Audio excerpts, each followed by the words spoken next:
SNR news కి స్వాగతం. నా పేరు శ్వేత. అనకాపల్లి జిల్లాలో గంజాయి స్మగ్లింగ్ కట్టడికి పోలీసు అధికారులు 100 రోజులకు కార్యాచరణ ప్రణాళిక అమలు చేస్తున్నారు. ఈ సందర్భంగా జిల్లాలోని రావికవిత మండలంలో 4,80,000 విలువ గల 96 కేజీల గంజాయిని, చీడికాడ మండలంలోని 7,50,000 విలువ గల 150 కేజీల గంజాయిని ఒకే రోజు స్వాధీనం చేసుకుని 5 నిందితులను అరెస్ట్ చేయడం జరిగింది. అంతేకాకుండా గంజాయి అక్రమ రవాణాకు చేస్తున్న వారి వెనుక ఎవరెవరున్నారని సమాచారం సేకరించారు.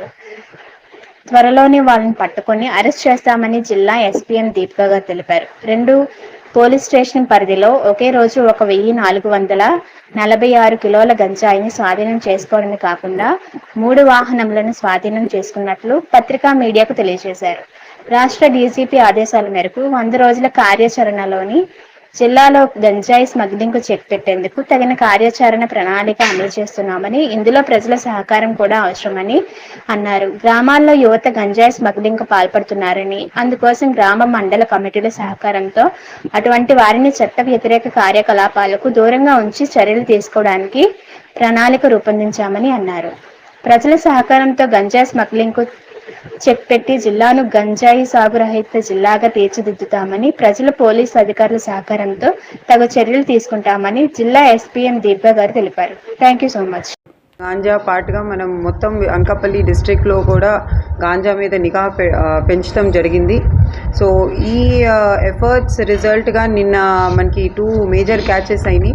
చీరికాడ పోలీస్ స్టేషన్ లిమిట్స్లో ఒక 150 కేజెస్ గాంజా పట్టుకున్నాము.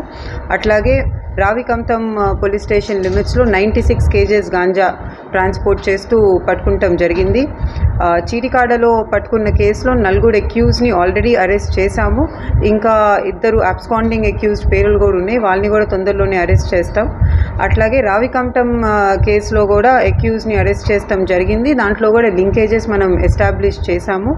ఈ చీరికాడ కేసులో అక్యూజ్డ్ అందరు కూడా ఏఎస్ఆర్ డిస్ట్రిక్ట్కి సంబంధించిన వాళ్ళు, 3 పాడేరు మండలం నుంచి ఉన్నారు, ఇంకో ఒకళ్ళేమో హుకుంపేట మండలం వాళ్ళు. ఇక్కడ రావికంతంలో కట్టిన కేసులో కృష్ణా డిస్ట్రిక్ట్కి సంబంధించిన అక్యూజ్ని అరెస్ట్ చేస్తాం జరిగింది. మన డిస్ట్రిక్ట్లో మనం గాంజా ట్రాన్స్పోర్టేషన్ మేజర్ రూట్స్ అన్నిటిని గుర్తించి ఈ రూట్స్ అన్నిటిలో నిఘా పెంచి, అట్లాగే అన్ని రకాల టెక్నాలజీ వారి, అంటే మన హ్యూమన్ ఇంటెలిజెన్స్ అవ్వచ్చు, లేకపోతే మన దగ్గర ఉన్న టెక్నాలజికల్ ఇన్పుట్స్ అవ్వచ్చు, అన్ని రకాల ఇన్పుట్స్ కూడా వారి మనం మేజర్ ప్రయారిటీగా ఈ అవేర్నెస్ క్యాంపెయిన్స్ కూడా స్టార్ట్ చేస్తాము. మండల్ లెవెల్ ఇంకా విలేజ్ లెవెల్ కమిటీస్ ఏ అయితే ముందే ఫార్మ్ చేసి ఉన్నాయో ఆ కమిటీస్ని కూడా రీయాక్టివేట్ చేస్తాం జరుగుతుంది. ఎందుకంటే మనం చూస్తే ఈ కేసెస్లో మనం అరెస్ట్ చేసిన వాళ్ళు చాలామంది లోకల్స్తో కనెక్షన్స్ ఉన్నాయి, ఇంకా యంగ్ వాళ్ళు ఉన్నారు. 20 to 30 ఏజ్ గ్రూప్లో ఉన్న అక్యూజ్డ్ ఎక్కువ మంది ఉన్నట్టు కనిపిస్తుంది. సో ఇలాంటి అక్యూజ్ని ఇలాంటి పనుల్లోకి వెళ్ళకూడదు అని వాళ్ళు ఒక అవగాహన కలిగిస్తానికి మన village level mandal level committees ద్వారా కూడా మన డిస్ట్రిక్ట్లో ఇంకా చర్యలు తీసుకుంటాం. అయితే హై లెవెల్కి పెడతాం, దాని కింద అయితే డిస్ట్రిక్ట్ లెవెల్ డిస్ట్రక్షన్ కమిటీ పెడతాం. సో దాంట్లో డిస్ట్రక్షన్ చేస్తున్నాం. ఇప్పుడు గోడౌన్ అనేది మీరు ఏదైతే చెప్తున్నారో అది ఓన్లీ గాంజాయి కాదు, అది ఏదైనా క్రైమ్లో వచ్చిన ప్రాపర్టీ కోసం స్టోరేజ్ కోసం అని ఉంది. కానీ అలాంటి ఇన్ఫ్రాస్ట్రక్చర్ లేదు కాబట్టి దాని సేఫ్ కీపింగ్ కోసం మనం పోలీస్ స్టేషన్స్లో పెడతాం జరుగుతుంది.